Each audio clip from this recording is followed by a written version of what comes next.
Today's Fierce and Nerdy Review is brought to you by True Stories, Better Film starring Vera Farmiga, Kids Who See Dead People, Dogs Who Know What the Fuck's Up, Creepy Dolls You Should Have Thrown Away in the First Place, and God's Weird Rules for Allowing Demon Possession. Listen up, guys. You can take over their souls and kill as many people as you want, but only if you trick them into it first. Hey everyone, Joshua Malden here with my review of the...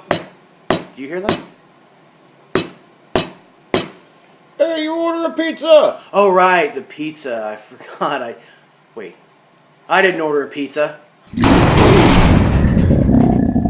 Based on a true story.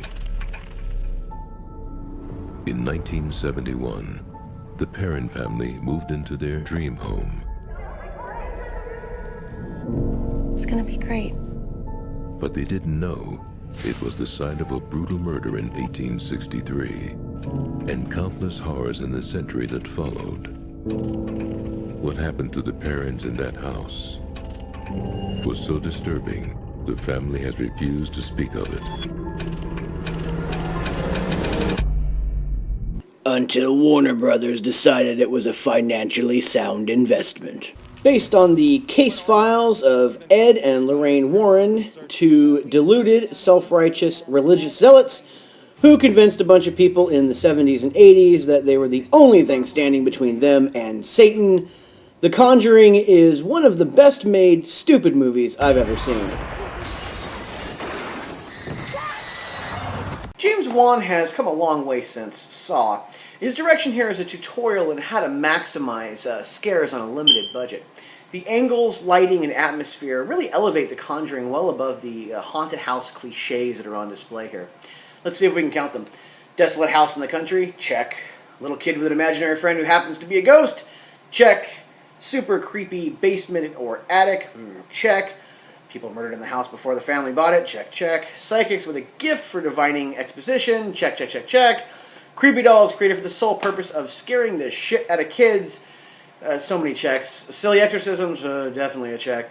Altogether, The Conjuring really leaves no trope unexploited, and yet, until the last third, still manages to seem somewhat fresh. Much of that has to do with a great cast who keep a straighter face than they should. Lily Taylor is reliable as usual. Peter Gibbons does one thing, but he does it well. Patrick Wilson, that guy from That Thing You Don't Know, remains believable even while giving lines like, well, demons knock in threes, because they're making fun of the Trinity. And Vera Farmiga, one of my favorite actresses, plays Lorraine Warren with a quiet dignity that probably gives her more respect than she deserves. Outside of relying too heavily on cliches and a third act that gets unintentionally funny in places, The Conjuring is a rather effective horror film. If that's what you're looking for, there's really no reason you won't like it. My issue with the movie is more of a me problem. There was a time in my life where I did a lot of reading on demon possession and the supernatural for reasons I won't get into. And I came across people like the Warrens and Bob Larson. And though I'm sure they're sincere, when you scratch the surface, they're really just exploiting mental illness, hysteria, sleep paralysis, hypnosis, and any other natural phenomenon that validates their need to be fighting the devil. The real story of The Exorcist is actually kind of boring. There's no pea soup projectiles or crucifix masturbation. Just a kid with a behavioral problem. The Amityville Horror, also from the case files of the Warrens, has long been debunked as a hoax. The marketing campaign of The Conjuring really hammers home the true story. This is a serious story, you guys. It's totally true. And it turns the Warrens into this fighting team for God. They're standing on the precipice of good and evil, fighting for people's souls. It's all really silly. I found myself laughing through most of it, especially the room where the Warrens keep their devil artifacts that are supposedly possessed. And in fact, actually, the doll in the movie is based on a true story, but it was a Raggedy Ann doll that they said was the most dangerous piece. Anyway, that the movie is going to entertain the notion that these are serious people worth revering with any respect is just kind of funny. But like I said before, that's a me problem. The theater enjoyed the hell out of it. When somebody went flying in a window, they screamed, and then everybody laughed at the fact that they just screamed, and it's what a horror film should be. I highly recommend you Netflix, download, rent, Redbox, whatever you have to do. A movie called The Orphanage from 2007. It's a Spanish film. There are subtitles. Get over it. It is better than The Conjuring in every way. In fact, it's the best haunted house style ghost story that I can remember. I think that I've actually ever seen. It's amazing.